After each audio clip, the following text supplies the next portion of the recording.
Quantum linguistics de-identify to re-identify. Now this is all about dissolving limiting identity structures through linguistic expansion. One of the most persistent forms of human limitation can be identification. Not behaviour, not circumstance, but who they identify as being. People don't merely experience a simple difficulty in a single context. They can identify with it in such a way as to become it, linguistically, to such a point that they start to define themselves as that and only that, almost incapable of being anything else. I'm just a housewife, I'm only a shop assistant, I'm an anxious person, I'm a proud blue-collar worker. Notice the structure. The verb to be fuses identity, which is matter, with experience, which is energy, and then freezes it across time, always, and space, everywhere. Once this function is linguistically stabilised, the nervous system treats it as a fact. This is why identity-level language can be so powerful, limiting, and debilitating, and why it must be handled with care and precision. I've actually recently published a comprehensive book that lays out everything to do with advanced language skills in great detail, called, obviously enough, Advanced Linguistic Influencing. You can get it on Amazon. I'll put a link in the description below this video. So let's first look at identification as compressed matter.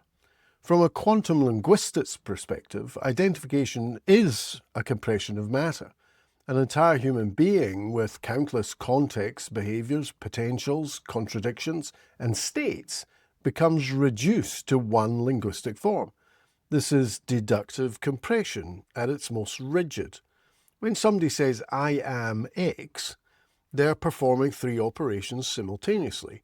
They're collapsing behaviour into identity, they're freezing time into permanence, they're assigning energetic certainty. This is not a description, this is a construction. The de-identification to re-identification pattern exists to gently destabilize this incredibly limiting and often debilitating construct. There is usually a complex equivalence as the hidden mechanism.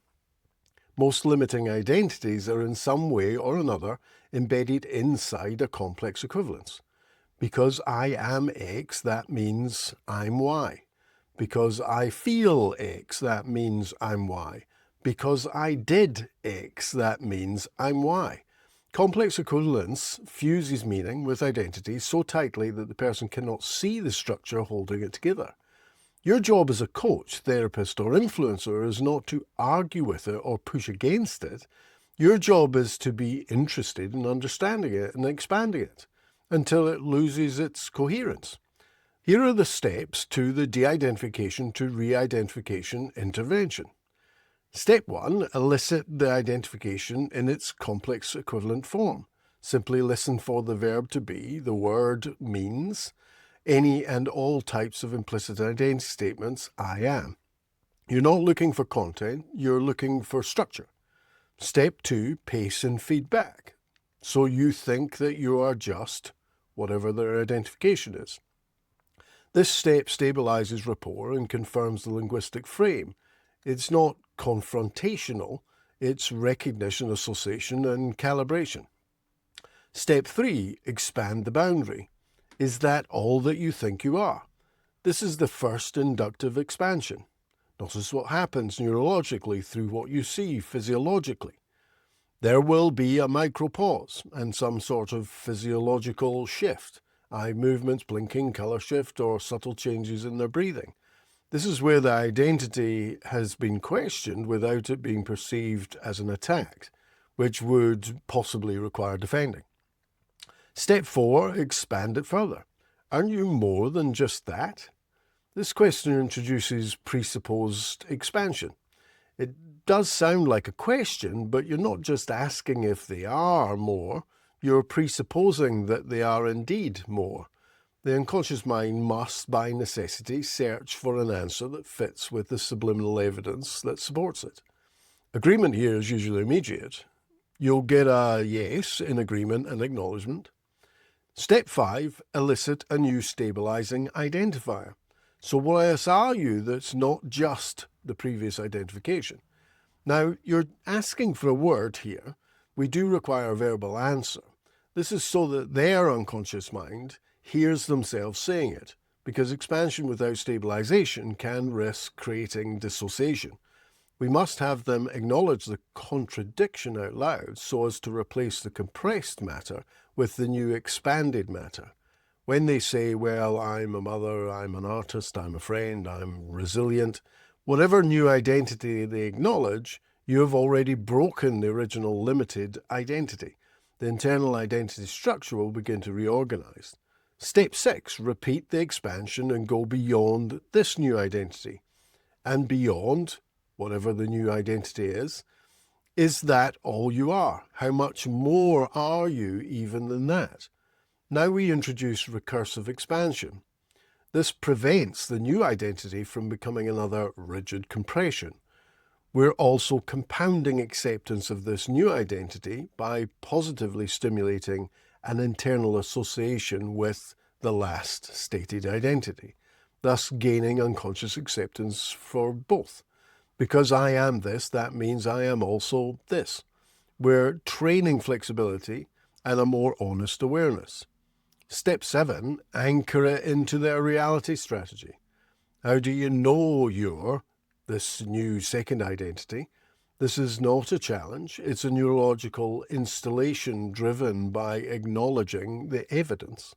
You're connecting the expanded identity to their internal representation system, the visual, auditory, kinesthetic, internal dialogue for knowing it to be true. Once the new identity has sensory evidence, it becomes embodied rather than just theoretical. So let's look at why this pattern works at an advanced level. At the practitioner level, identity work often remains superficial. At a master influencer level, we recognize that identity is a linguistic structure stabilized across space, time, matter, and energy. De-identify to re-identify works because it expands matter, which is identity, loosens time, which makes it not always, softens energy, which reduces certainty, broadens space. There is now more context than one role. When identity expands, problems shrink, which means the person no longer has to be confined to a skewed single perceptual frame. This is a subtle power from compression to quantum flexibility. We're not going to give someone a better identity. We're simply helping them break out of the limiting boundary conditions that they created around this one fixed identity. This identity will still exist, but will no longer need to be dominant across all contexts. The process frees them up to access, with a confident acceptance, everything they are and can now be in all areas of their life.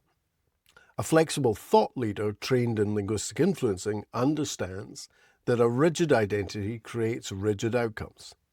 A flexible identity creates behavioural choice. When somebody realizes they're more than any one single definition, opportunity becomes visible again. They're now aware of their choices. They're able to be who they need to be to ensure access to the most effective behaviour across all contexts. Once this opportunity becomes visible, influence becomes effortless. We can also use re-identification with logical levels, moving their identity through the architecture of reality. Most identity work in NLP stops at simple changing the label, I am X. But advanced linguistic influencing recognizes that identity doesn't sit in isolation. It's positioned within a hierarchy of perceptual organization. Robert Dilts' logical levels provides us with a structural ladder. Environment, behaviour, capability, potential, beliefs and values identity and purpose beyond that identity. When somebody expresses their identity with a fixed limitation, I'm only a shop assistant, I'm an anxious person, I'm not a clever person, I'm just a blue-collar worker, they're not merely making an identity statement, they're collapsing the entire hierarchy beneath it. Their behaviour becomes limited by their identity. Their capability and potential become constrained by their identity. They believe that they are this one identity in all contexts and environments. The identity is at risk of becoming permanent across time. This is not simply compression, it's vertical collapse. The de-identify to re-identify pattern becomes exponentially more powerful when you deliberately move the person up and down logical levels, whilst simultaneously expanding space, time, energy, and matter. This is identity as stabilised matter across time. From a quantum linguistics perspective, environment exists in space, behaviour is energy that exists in time, capability exists in organised energy. Beliefs stabilise energy, identity solidifies matter and purpose, which transcends matter. When a person says, I am X, they have frozen and fixed matter and are projecting it across all space and time. Advanced identity work requires caution. We don't want a person to end up lost, no longer knowing who or what they are. We need to fully understand how invested they are and how much of their current environment requires them to be this identity. They may also have key people in their life who are equally invested in them staying trapped in this identity. We must gently destabilize this fixed concept and move at a pace that doesn't risk triggering resistance. Here's the vertical expansion pattern. After eliciting and understanding their fixed identity, I'm just a, whatever the identity is, you can begin to move vertically. Step 1 would be separate identity from behaviour. Is being X something you do, or is it something you are? This question reintroduces behavioural flexibility. Behaviour exists in time. Identity pretends to exist beyond time. If it's something they do, it can't be all that they are. Step 2, separate identity from capability.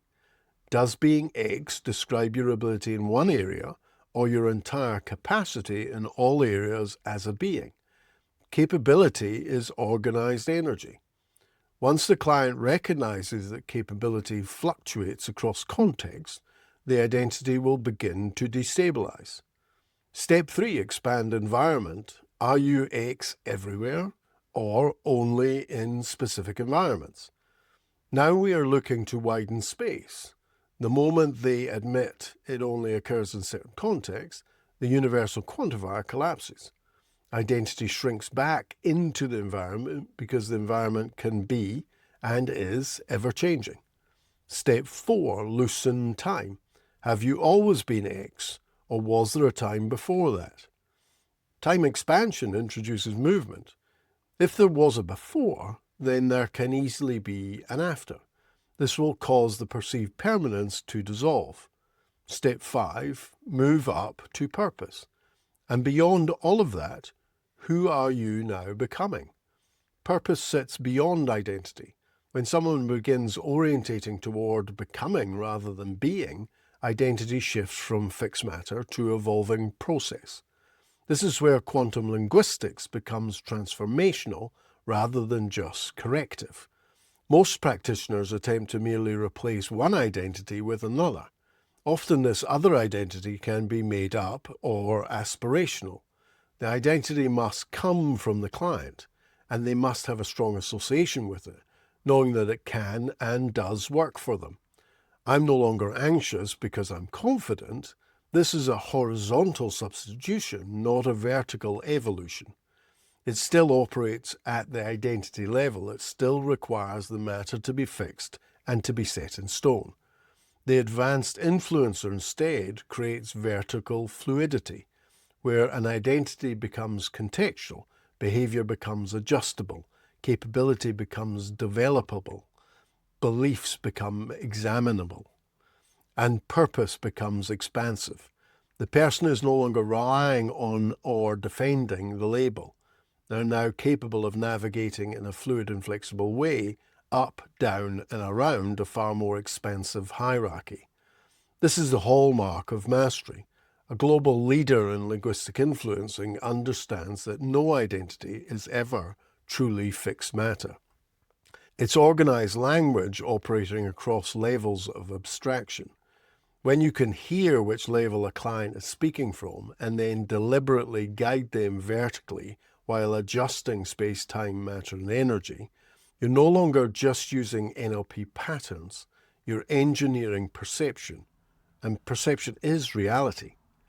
Perception is where all change begins. Changing it well will change their reality. Next, we're revisiting traditional quantum linguistics, but this time with a far more advanced, elegant, fluid twist to it. So do like and subscribe to the channel as we round off our 6-video series on quantum linguistics with the Trinity, which is coming up next. Thank you for being here, and let's continue to learn, evolve, and create positive change together.